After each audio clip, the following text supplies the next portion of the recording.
जैसे मकड़ी होती है, मकड़ जाल, वो बूनते बूनते उसी में उलझ कर मर जाती है, वैसे आदमी की दशा होती है, मेरा मेरा करते करते उसी में उलझ जाता है, वहां से निकल नहीं पाता है।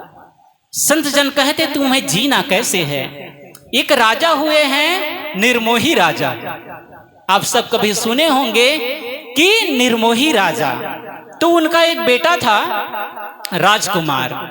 वो एक दिन जंगल में गया शिकार करने के लिए, तो रास्ता भटक गया।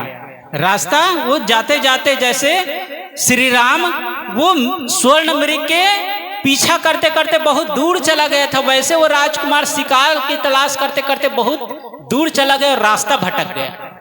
अब उसको बहुत प्यास लगी, आसपास कुछ दिखाई भी नहीं पड़ रहा है, अब जाए तो कहाँ जाए, प्यास कहाँ मिटाए।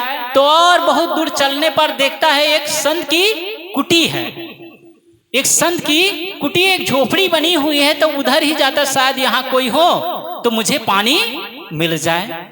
तो वो गया, वहां पर आवाज दिया तो महात्मा वहां से झोपड़ी से निकलते हैं। तो महात्मा ने पूछा कि आप कौन हैं। उन्होंने कहा मैं निर्मोही राजा का पुत्र हूं, मैं राजकुमार हूं। महाराज जी को समझ में नहीं आई बातें कि निर्मोही राजा, यदि राजा होगा तो निर्मोही नहीं होगा, और निर्मोही होगा तो वो राजा नहीं होगा। ये दोनों बातें तो तालमेल बैठती ही नहीं। उन्होंने कहा तुम सही कहते हो, निर्मोही राजा के बेटे हो, और तुम्हारे पिताजी का नाम होगा निर्मोही, काम निर्मोही नहीं होगा। उन्होंने कहा नहीं महाराज, मेरे पिताजी निर्मोही हैं, वो जैसा उसका नाम है वैसा ही है, वो है इसीलिए उसका नाम पड़ा है निर्मोही राजा। उन्होंने कहा मैं तो यकीन करने वाला नहीं हूं, मैं तो इसकी परीक्षा लूंगा कि सचमुच तुम्हारे पिताजी निर्मोही है कि नहीं, तब मुझे विश्वास होगा। उन्होंने कहा राजकुमार को तुम यहीं बैठो मेरी कुटी में, मैं जाता हूं तुम्हारे महल में। गया महल में, जहां पर वो पता बताए थे, तो गए तो महल के बाहर दास दासियां आ जा रही थी। तो एक दासी को रोककर कहती है सुन चेरी श्याम की बात सुनावह तो ही, कुमार बिनास्यो सिंह ने आंगन पड़ी है मोरी। उन्होंने कहा सुन चेरी श्याम की, ऐ दासी श्याम की, मैं तुझे एक बात सुनाने के लिए आया हूं। कुमार बिनास्यो सिंह ने, तुम्हारे जो राजकुमार है उसको सिंह खा गया। उसकी दासी ने कहा ऋषि से, ना मैं चेरी श्याम की, ना मेरो कोई श्याम, प्रारब्ध बस मेल यहां सुनो ऋषि अभिराम। उन्होंने कहा कि ना मैं किसी की दासी हूं और ना ही कोई मेरा राजकुमार है, ये तो प्रारब्धवश मैं गरीब घर में पैदा हुई, तो अब शरीर चलाना है, परिवार चलाना, इसीलिए यहाँ काम धंधा करती हूं मैं, मेरा कोई राजकुमार नहीं है। और हे ऋषि भगवान, आप यही बताने के लिए उतने दूर से आए हैं कि कुमार को सिंह ने खा लिया। ये संसार तो सराय खाना है, यहाँ तो एक आता हर एक जाता है, यहाँ इसमें किसके लिए शोक करना। संत ने कहा ये दासी है, इसको क्या लगेगा, इसीलिए इसके मन में उसके प्रति कोई भाव नहीं है, उसको कोई दुख नहीं है, चलो आगे बढ़ता हूं। तो आगे बढ़ा, महल में गए तो उसकी पत्नी मिल गई। किसकी पत्नी मिल गई? राजकुमार की पत्नी मिल गई। तो उनको संत ने कहा सुन चात्रक सुंदरी, अबला नौजवान, देवी वाहन सिंह में लिया तेरो श्री भगवान।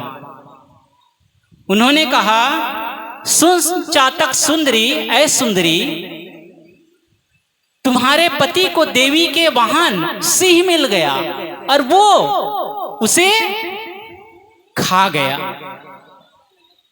उसकी पत्नी ने कहा तपसा पूर्व जन्म की क्या जानत है लोग, मिलना था मिल लिया, अब बिछोड़ने का कौन करे वियोग। उसकी पत्नी क्या कहती है तपसा पूर्व जन्म के विधि के विधानवश हम दोनों पति पत्नी के रूप में यहाँ मिले।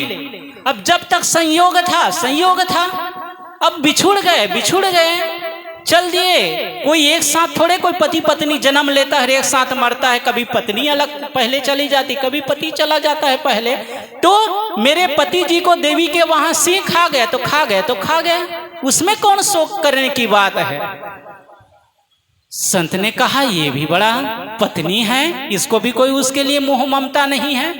फिर संत विचार करते हैं ये भी तो बाहर से आई है, तो इसको क्या लगेगी। तो चलो उसकी माता को कहता हूं, वो तो जन्मदात्री है, वो तो उसको पाल पोस के बड़ा की है, उसकी परीक्षा ली जाए कि वो क्या कहती है। उन्होंने कहा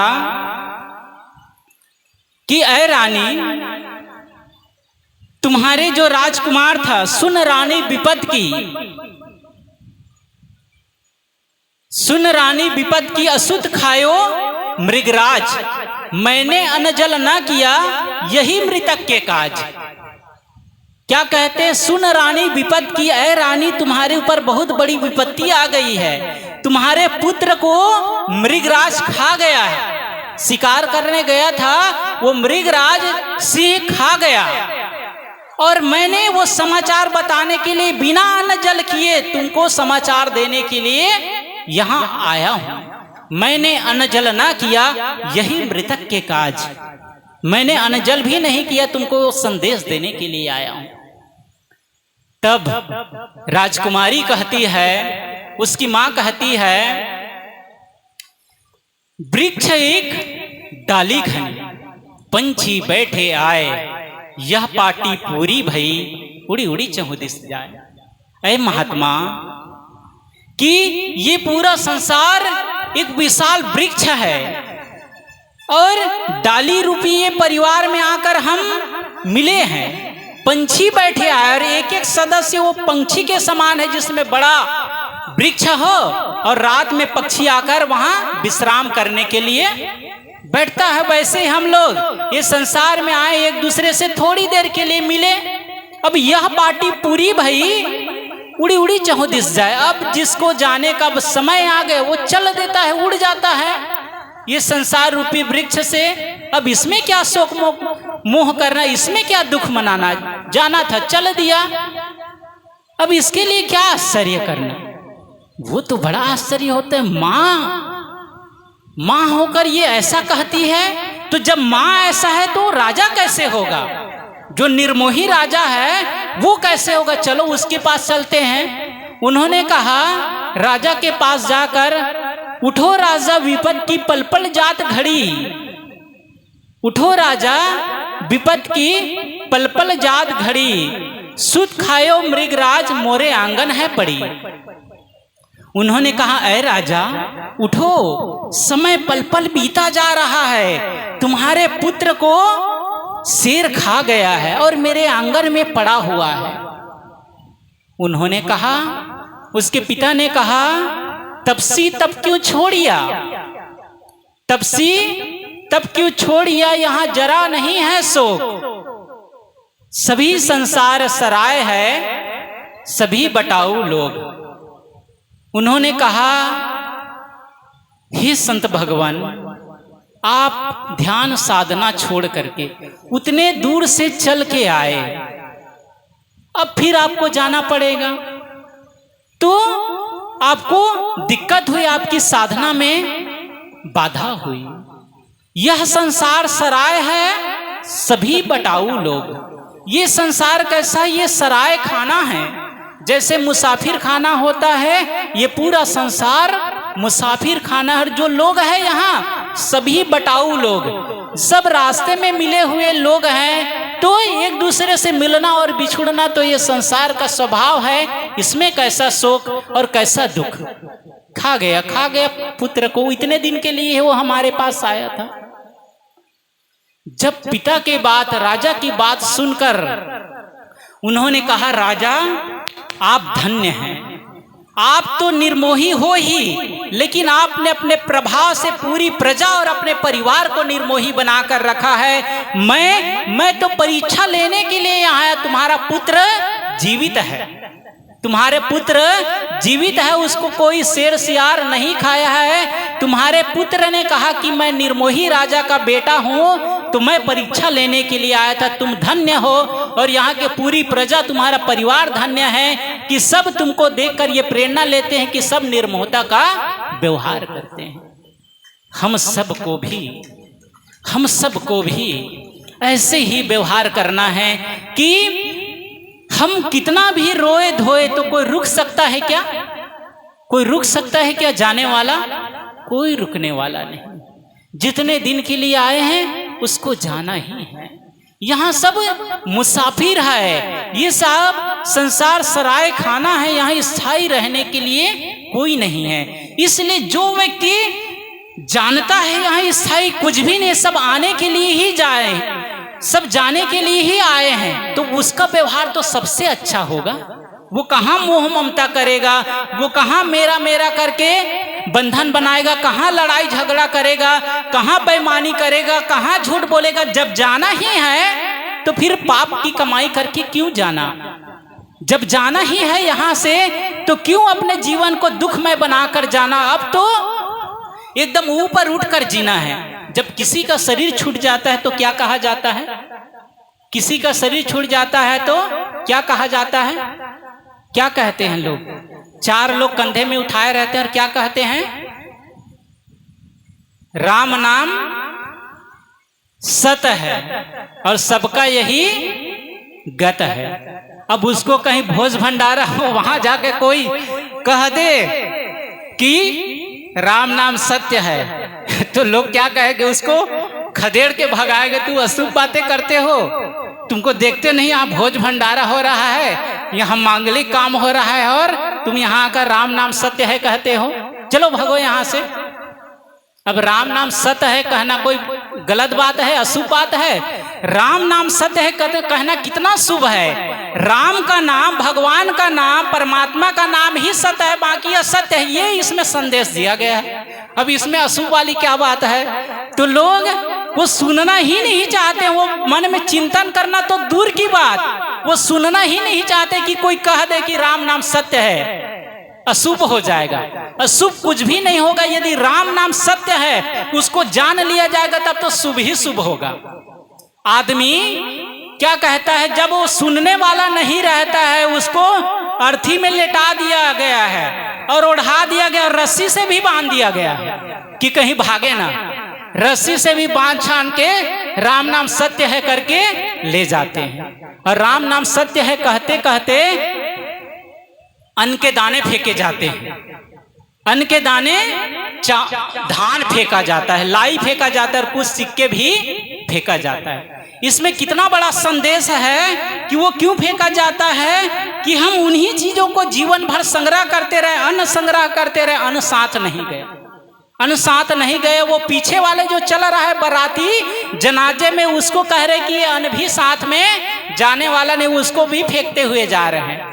पैसे भी साथ, ये पैसे के लिए तुमने भाई को भाई नहीं समझा, पड़ोसी को पड़ोसी नहीं समझा, अपने रिश्तों को रिश्तों नहीं समझा, बस इन किन प्रकार गलत सलत जो भी करके तुम पैसे के लिए अपने जीवन को खपा दिए। अपने तुमने धर्म अधर्म कुछ भी विचार नहीं किया, पैसा भी तुम्हारे साथ में नहीं किया, पैसा भी फेंका जाता है। और कफन, वो भी शमशान घाट में जब दफनाया जाता, कफन ओढ़ाया जाता, तो कपड़े भी साथ में नहीं जाता है। तो अन्न साथ नहीं जाता, धन साथ नहीं जाता, वस्त्र साथ नहीं जाता, तो कुछ भी तो साथ में नहीं जाता। और ये भी बोली जा रही कि राम नाम सत्य है। सुनता कौन है? सुनता कौन है? कोई नहीं सुनता है, सुनता कोई नहीं है। बस घर आए सब भूल गए। कहने वाला, जैसा साहब जी ने कह रहे थे ना कि सदगुरु कबीर ने क्या कहा है कि नर के संग सुआ हरि बोले, नर के संग सुआ हरि बोले, हरि प्रताप न जाने। सुगा को रटा दिया जाता है कि कहो मिट्ठू राम नाम, राम राम कहो, तो मिट्ठू भी राम नाम क्या हो जानता नहीं है, लेकिन उसको सिखा रहा है तो वो भी राम राम बोलना सीख जाता है। लेकिन राम क्या है उसके क्या रहस्य छिपा हुआ है, उसका मतलब क्या, सुग्गा को कुछ भी पता नहीं, वो केवल याद कर लिया है। तो सदगुरु कहते हैं कि नर के संग सुआ हरि बोले, हरि प्रताप न जाने, हरि का रहस्य उसका मर्मा वो जानता नहीं। जो कभी उड़ी जाए जंगल में तो हरि सुरती नाने। पूज्य श्री साहब जी विराजमान हो रहे हैं, थोड़ी देर आप सब स्वागत में खड़े हो जाएं। बोलिए सदगुरु देव की जय, सदगुरु देव की जय, सदगुरु देव की जय। बैठ जाएं सब लोग। तो यदि हमको ज्ञात हो जाएगा कि हमारा कुछ भी नहीं और हमारे साथ में कुछ भी नहीं जाएगा, तो कहीं मोह ममता नहीं करेंगे। बस कमल पत्र है संत जन रहे जगत के माही। संसार में रहकर हम कमल पुष्प के समान अपने जीवन को उठा कर जिएंगे। कहीं राग नहीं, कहीं मोह नहीं, कहीं ममता नहीं। तो ही जब यहाँ से जाएंगे ना, जब यहाँ से जाएंगे ना, तो हंसते हुए जाएंगे। अभी तो सब जाते हैं कि ये छूट रहा है, परिवार छूट रहा है, घर छूट रहा है, संपत्ति छूट रहा है, सब रोने के लिए रोते हुए जाते हैं। क्यों? क्योंकि काम पूरा नहीं हुआ, काम पूरा नहीं हुआ, इसलिए आदमी रोते रोते आता है और रोते रोते जाता भी है।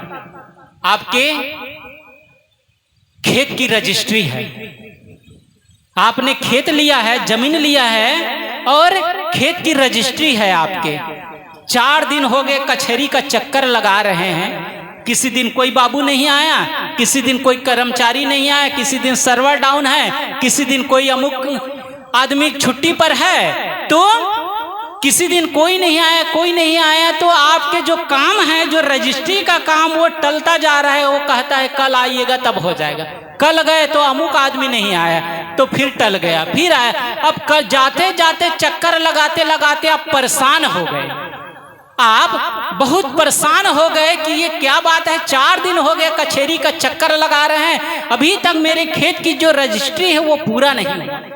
5वें दिन आप गए, 5वें दिन आप गए तो सब लोग आए हुए हैं। अब जैसे ही गए, आपने आवेदन दिया, वो थोड़ी ही देर में आपका रजिस्ट्री का काम पूरा हो गया।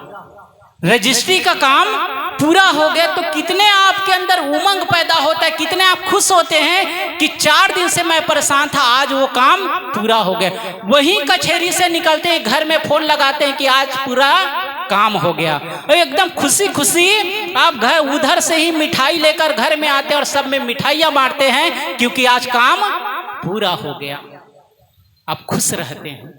सदगुरु कबीर यही कहते हैं कि जब इस संसार में आने का काम पूरा हो जाएगा, तभी आप हंसते हुए जा सकेंगे, अन्यथा रोते हुए जन्म लिए हैं, रोते हुए ही इस दुनिया से जाएंगे कि ये छूट रहा है, वो छूट रहा है, ये काम पूरा नहीं हो, वो काम पूरा नहीं। अभी तो मेरे ऊपर बहुत बड़ी जिम्मेदारी थी, मेरा तो बहुत बड़ा उत्तरदायित्व था, मैं अधूरे में ही जा रहा हूं। पश्चाताप करते हुए आप संसार से जाएंगे। सदगुरु कबीर कहते हैं, कबीरा जब हम पैदा हुए जग हंसे हम रोए, ऐसी करनी कर चलो, जग हंसे ऐसी करनी कर चलो, हम हंसे जग रोए। सदगुरु कबीर मानव मात्र को संदेश देते हैं कि कबीरा जब हम पैदा हुए जग हंसे हम रोए। जब हम पैदा हुए, जिस समय हमारा जन्म हुआ था, तो हम तो कहाँ आ गए करके रो रहे थे, लेकिन हमारे आने की खुशी में हमारे घर के लोग थालियां बजा रहे थे, खूब आनंद मंगल थे और एक दूसरे को बधाई दे रहे थे कि पुत्र रत्न की प्राप्ति हुई, पुत्री रत्न की प्राप्ति हुई, आप बहुत खुशनसीब है। एक दूसरे में आदमी खुशियां बांट रहे थे, बधाई दे रहे थे, थाली बजा रहे थे, और हम वहां रो रहे थे पीड़ा से। सदगुरु कबीर संदेश देते हैं, कबीरा जब हम पैदा हुए जग हंसे हम रोए, लेकिन संसार में आके अब क्या करना है, ऐसी करनी कर चलो हम हंसे जग रोए। ऐसी करनी कर चलो हम हंसे जग रोए। यही जब काम पूरा हो जाएगा तब हंसते हुए जाएंगे, अन्यथा रोते हुए आए हैं, रोते हुए ही जाएंगे।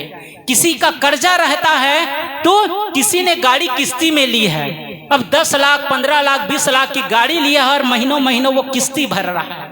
अब उतनी उसकी कैपेसिटी नहीं थी, या कैपेसिटी थी तो भी लोन में वो गाड़ी ले लिया है। अब महीने भर कोई बिजनेस आदमी है, बहुत पैसे वाले, उसको तो उतने टेंशन नहीं रहता, लेकिन सामान्य लोग, मध्यम वर्ग के लोग को उसको बड़ा टेंशन रहता है कि कैसे ये महीने की किस्ती पूरा हो। वो महीने भर वही सोचता रहता है कब इतने पैसे होगा और महीने की किस्ती भरने के लिए पूरा हो जाएगा।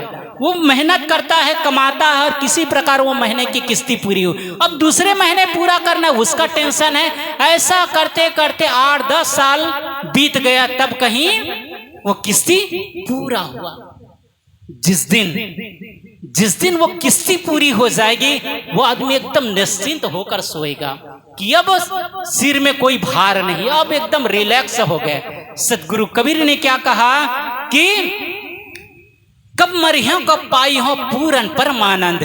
जब किसी का काम पूरा हो जाता तो पूरा पूरा पूरा परमानंद सुख के नींद सोता है। सदगुरु कबीर यही कहते हैं, जब किस्ती पूरा हो जाए, जब कर्ज पूरा भार उतर जाए, तब तुम हंसते हुए जाओगे दुनिया से, तब तुम्हारा आना सफल हो जाएगा।